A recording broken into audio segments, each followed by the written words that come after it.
Bienvenue sur Parlons de votre mental, le rendez-vous pour venir booster vos ressources psychologiques et votre mindset en écoutant des invités inspirants chaque semaine. Vous souhaitez être performant dans vos réalisations personnelles, professionnelles, tout en étant bien dans vos baskets? Nos invités de la saison 3 nous partageront comment ils font pour développer leur confiance en eux, leur motivation au quotidien, leurs méthodes pour gérer les échecs, la pression, le stress. Ils témoignent sur leur capacité de résilience et leur détermination pour toujours aller plus loin, plus haut, en restant positif. Abonnez-vous, ce podcast va devenir votre vitamine pour vous doper vous aussi à vous dépasser pour réaliser vos rêves. Et si nous découvrions notre invité du jour? Bonne écoute à toutes et à tous.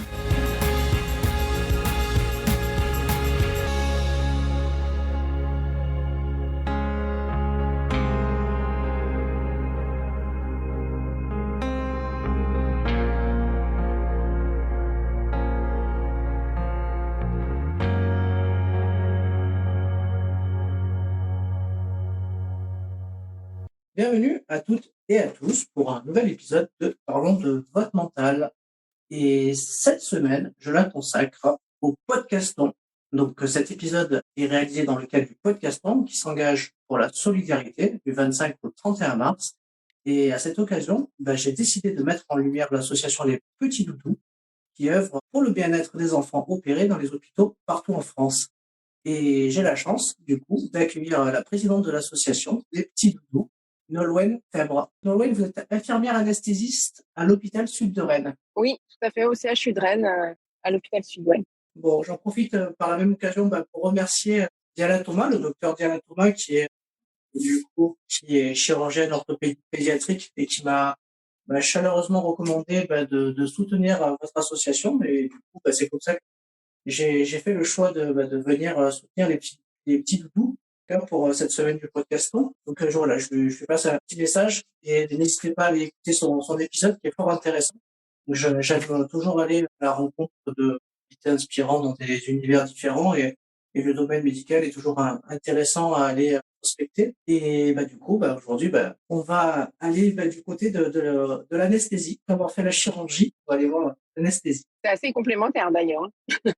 On travaille ensemble. Oui, tout à fait. Alors, est-ce que vous pourriez un petit peu me dire un petit peu ce que vous faites? C'est quoi être anesthésiste? Oui, être infirmière anesthésiste, c'est travailler à différents endroits d'ailleurs. C'est dans les blocs opératoires, les SAMU, la maternité également. Donc on a toute une activité, aussi les centres de ressources douleurs, souvent. Et on travaille en collaboration avec des anesthésistes en binôme et aussi avec toute une équipe chirurgicale puisqu'on est là pour accompagner les enfants dans mon cas, parce que je travaille en pédiatrie, mais les patients lors d'une intervention chirurgicale. C'est un métier qu'on dit souvent dans l'ombre parce que les patients dorment, mais on est là pour les accueillir, pour évidemment faire en sorte que l'anesthésie se passe au mieux et cette collaboration avec les chirurgiens soit le résultat d'une bonne prise en charge des patients et puis aussi pour assurer que la salle de réveil qui est aussi très présente dans ce que nous on appelle les salles de surveillance post-interventionnelle après une intervention chirurgicale. Nolwenn, comment vous êtes retrouvée présidente de l'association Les Petits Doudous? Ouais, c'est une histoire assez dingue en fait. C'est que moi, je suis infirmière anesthésiste depuis 2001, donc ça fait un petit moment. Et en 2008, j'ai commencé à faire une anesthésie pédiatrique qui était mon choix, parce que j'avais toujours travaillé en pédiatrie en tant qu'infirmière. Et avec cette spécialité, je voulais refaire l'anesthésie pédiatrique. Et en fait, au bout de quelques années, en 2011, les pleurs des enfants qui arrivaient au bloc opératoire pour se faire opérer étaient complètement devenus insupportables pour moi. Et à tel point que je me suis dit, soit ils arrêtent de pleurer, soit je m'en vais. Et j'ai bien pensé à partir et je trouvais ça assez dingue de jeter l'éponge et que ça soit une fatalité, en fait. Et c'était aussi violent de se dire que les enfants pleurent, c'est normal et que c'est comme ça et qu'on peut rien faire. Et je me suis rappelée d'un petit garçon qui avait oublié son doudou et que même si on avait un plateau technique très performant, il pleurait parce qu'il n'avait pas son doudou et que pour lui, dormir sur son doudou, c'était inconcevable. Et je me suis dit, mais moi, je suis nulle parce que j'ai des produits d'anesthésie puissants, mais je peux pas le consoler. Et avant de partir et de jeter l'éponge, j'ai contacté une entreprise qui fabrique des doudous pour leur dire, aidez-moi, on n'a pas un doudou à offrir aux enfants. Et ils m'ont envoyé un carton généreusement et ça a été la raison de la création de l'asso Les Petits Doudous pour continuer ensuite à chercher des fonds pour accompagner les enfants qui avaient été opérés. Non, c'est génial en fait. On comprend la genèse du projet. Voilà, c'est ça. J'ai envoyé un mail, hein, simplement à une fabrique de doudous et je me suis retrouvée présidente d'une première asso à Rennes. Donc ça, c'était fin 2011, qu'on a appelé les petits doudous pour vraiment l'anecdote que je viens de raconter. Et aujourd'hui, l'association, elle œuvre dans tous les hôpitaux de France. Ah bah alors aujourd'hui, il y a 118 assos petits doudous, donc dans 118 établissements qui font la même chose que nous et ça fait un vrai réseau de soignants. On communique beaucoup, partager les bonnes idées des uns des autres et puis faire grossir ce réseau et avoir aussi plus en plus de poids pour continuer à agir et à engager d'autres soignants qui auraient envie de le faire. Bon, mais en tout cas, c'est génial. Vraiment, bravo. Et voilà, je suis content, en tout cas, pour cette semaine de pouvoir œuvrer, grâce à mon podcast, encore plus de visibilité via le podcaston pour votre association et pour du coup récolter des dons supplémentaires pour acheter plein de petits doudous Tout pour à les fait. enfants. Exactement. Ouais, Donc voilà, donc j'ai envie de dire à vos dons pour soutenir les petits doudous. tout à Euh, fait. et alors du coup, alors le podcast, je fais toujours un petit portrait chinois de mon invité. Est-ce que Ouais, vous seriez d'accord pour vous prêter à ce petit jeu? bien sûr, Alors on est parti. Si vous deviez choisir une couleur, Nolwenn, laquelle choisiriez-vous et pourquoi? le bleu Et pourquoi? pour la mer. Voilà, merde. Si vous deviez choisir un moment de la journée que vous préférez, ça serait lequel? Le lever du soleil. Le lever du soleil, pour moi, c'est une nouvelle journée qui commence où tout est possible. Si vous deviez choisir une de vos principales qualités, ça serait laquelle? Peut-être la détermination, de jamais lâcher. C'est un Ah, très- défaut aussi des fois, mais voilà. Moi, je crois pas que ce soit un défaut finalement. Votre principal trait de caractère? L'optimisme, je pense. Est-ce que vous avez une citation qui guide votre quotidien? Ouais, j'ai une citation de Nelson Mandela que j'aime beaucoup, qui est accrochée au-dessus de mon bureau et c'est cela semble impossible jusqu'à ce qu'on le fasse. Ah ouais, ça va bien avec le podcast. Si vous deviez choisir un livre qui vous inspire, ça serait lequel? J'ai beaucoup aimé L'écume des jours de Boris Vian et je l'ai relu il y a quelques années, puis relu après. Voilà, c'est un livre que j'aime beaucoup. Et un petit dernier, si vous deviez choisir un film qui vous inspire. Alors, c'est Demain de Cyril Dion, qui est un film reportage sur les bonnes initiatives qui sont mises en avant et qui peuvent aussi améliorer la vie sur cette planète qu'on est en train d'abîmer doucement mais sûrement. Parce que les petits doudous ont un modèle économique basé sur le recyclage des déchets. Donc c'est vraiment aussi une partie très importante de notre modèle économique. On finance les doudous en recyclant des déchets hospitaliers. Donc c'est vraiment des soignants engagés dans le développement durable, ce réseau de soignants aujourd'hui. C'est une valeur forte qui nous unit. Finalement, c'est double objectif finalement. On Oui, aide des enfants et en plus on aide la planète. Magnifique. exactement. Voilà, voilà. On les aide pour qu'ils grandissent mieux et on essaie de leur laisser une planète où il va faire bon vivre. Ouais, ouais, c'est sûr que c'est mieux pour eux, c'est sûr. Alors merci pour ce petit portrait chinois. Je vais revenir un petit peu sur votre parcours. Qu'est-ce qui vous Oui. inspire toujours votre parcours? Ce qui m'inspire, peut-être que j'aurais dû agir avant et pas me mettre de barrière et peut-être qu'on est une femme ou en France, on a l'impression que tout va être compliqué et, et on se met de l'autocensure en se disant non, non, moi je suis pas à la hauteur, je peux pas faire et finalement, si on n'essaye pas, on n'y arrive pas. J'aurais peut-être dû commencer bien avant. Alors là, vous parlez des petits doudous. Oui, tout à fait. Mm. En tout cas, c'est lancé, donc l'essentiel, c'est que ça se développe Oui, et que c'est ça vrai. continue. Mm. C'est vrai. Ouais, ouais, tout à fait. Alors, on va parler de votre mental. Je pense Oui, que quand on est infirmière, je pense que on a bien besoin d'en avoir un. Si ouais. vous deviez définir le mot mental, vous le définiriez comment? C'est compliqué ce mot, il veut dire tellement de choses. C'est sûr qu'il faut avoir un bon mental pour travailler à l'hôpital et être là pour accompagner les patients qui vivent des choses difficiles.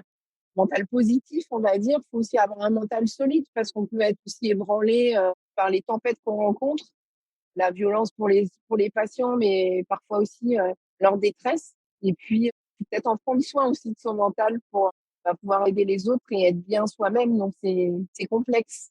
C'est un mot à multifacette pour moi. Alors, justement, comment vous travaillez personnellement votre mental pour votre activité professionnelle du quotidien? Ouais, tout à fait. C'est vrai, je pense que j'ai une nature optimiste de base. Et après, c'est d'essayer de trouver un équilibre entre s'enrichir des moments qui sont des ressources pour pouvoir passer les moments plus difficiles. Et aussi, prendre l'air de temps en temps, prendre un peu de distance. Alors moi, je fais beaucoup de sport, donc ça m'aide beaucoup. Je parlais de la mer tout à l'heure et de la couleur bleue. Je fais de la planche à voile et c'est un moment où on est un peu tout seul sur sa planche, même si on est avec d'autres à en faire. Et c'est vraiment une vraie ressource pour moi aussi, de vivre ce moment-là avec les éléments comme la mer, le vent, la nature. Et en tout cas, d'essayer de se ressourcer aussi et de prendre un peu de temps pour soi par moment.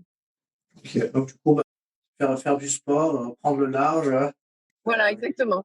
et finalement profiter de la nature. Oui, c'est ça. C'est ça. Alors, je vais vous parler un petit peu de confiance, de la confiance en soi, du droit à l'erreur. Quels sont votre positionnement déjà par rapport au droit à l'erreur? Parce que dans le milieu médical, bon, bah, on évite d'en faire, mais comment vous percevez la chose? Ben oui, on n'a pas le droit à l'erreur. On se dit souvent ça. Après, l'erreur est humaine et ça peut arriver. Alors, en anesthésie, justement, on est très sensibilisé à ça, à avoir des checklists comme les pilotes d'avion, des garde-fous, de travailler en binôme, justement, ça permet aussi parfois, quand on est fatigué, de vérifier. Donc, c'est vraiment quelque chose de très, très présent, en fait, dans notre profession. Et après, on est aussi très exigeant par rapport à ça. Hélas, parfois, ça arrive. C'est apprendre à gérer aussi ce droit à l'erreur et le droit de se tromper. Mais voilà, si on fait rien, on se trompe pas non plus. Donc, il y a toujours un équilibre à trouver. Mais en tout cas, c'est vraiment une notion qui est compliquée dans le milieu médical parce que forcément, on a la vie de patient entre nos mains et le droit à l'erreur, il n'est pas tolérable. On aborde la confiance. Est-ce que votre confiance, vous l'avez développée finalement au gré des expériences et avec le temps? Ou c'est quelque chose que vous avez acquis par le domaine éducatif familial, le sport aussi, parce que ça donne confiance très souvent. Comment elle s'est bâtie la vôtre de confiance? Oui, sûrement un petit peu avec le modèle familial et voilà, la confiance que notre famille peut nous donner, de nous laisser faire, nos propres expériences aussi. Après, évidemment, le projet des petits doudous m'a donné confiance en me disant que quand on est infirmier anesthésiste et qu'on essaye de faire un jeu vidéo, ça paraît impossible et pourtant on l'a fait, ce jeu vidéo pour accompagner les enfants. Donc, je peux avoir confiance dans l'être humain et quand je vois Moulin Rôti qui m'envoie un carton de doudou pour m'aider au départ de ce projet, finalement, on peut avoir confiance dans l'être humain parce qu'il y a des belles choses qui se passent. Donc, je crois que j'ai gagné la confiance aussi avec ce projet, de me montrer que les choses étaient possibles et que je pouvais essayer en tout cas et prendre un peu plus de confiance en moi pour dépasser des petits points qui pourraient être bloquants ou on s'interdirait de base de le faire. Vous disiez tout à l'heure que vous êtes de nature optimiste, donc le fait de rester positif. Est-ce que vous avez des techniques pour être positif au quotidien? Comment vous faites si c'est un mauvais jour pour malgré tout rester positif? Oui, c'est vrai, j'essaye vraiment de revenir sur les éléments de la journée et garder que le bon élément. Si j'ai une journée où ça a été compliqué, que finalement je vois un enfant qui arrive au bloc et puis qui est content parce qu'il a soit des gommettes qu'on a créées pour les masques d'anesthésie ou le jeu vidéo pour les enfants et qu'il s'endort dans le calme, j'essaye de prendre vraiment ça et de garder ce moment pour moi. Je fais plein de photos en fait, très souvent au travail, voilà, d'un enfant qui décore son masque, de petits moments et d'essayer de prendre ça comme vraiment de l'énergie et m'aider à passer les choses difficiles et recentrer sur ce qui est important en fait. Se dire toujours qu'est-ce qui est important, que je me prenne la tête pour tel sujet qui en vaut pas vraiment le coup ou que je me focalise sur cet événement-là qui est vraiment une belle chose et qui fait que cet enfant s'est endormi dans le calme et qui va aller mieux après. Donc je fais vraiment cet effort tout le temps, ça c'est sûr. Est-ce que c'est quelque chose qui vous motive en fait? Est-ce que ça fait partie des choses qui impulsent du coup l'envie d'aller au quotidien travailler à l'hôpital malgré le fait que en ce moment du coup l'hôpital on en parle souvent, on dit beaucoup que les hôpitaux sont en manque de ressources humaines, que vous travaillez beaucoup, enfin et c'est vrai. Hein. Et Oui.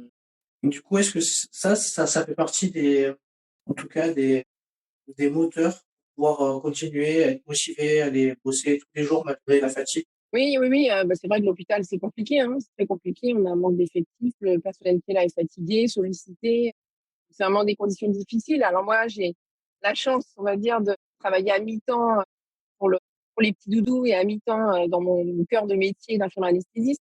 Donc j'ai aussi cette chance de pouvoir mener des projets à côté pour pouvoir améliorer la prise des enfants dans là où je travaille. Donc je vois les effets de cette double casquette. Après, je suis aussi très en fait de la réalité, des difficultés, mais je suis aussi contente de rencontrer mes collègues parce que ce sont tous des belles personnes, de voir ce qui se passe, de partager avec eux, de vivre des moments difficiles parfois, mais aussi des bons moments.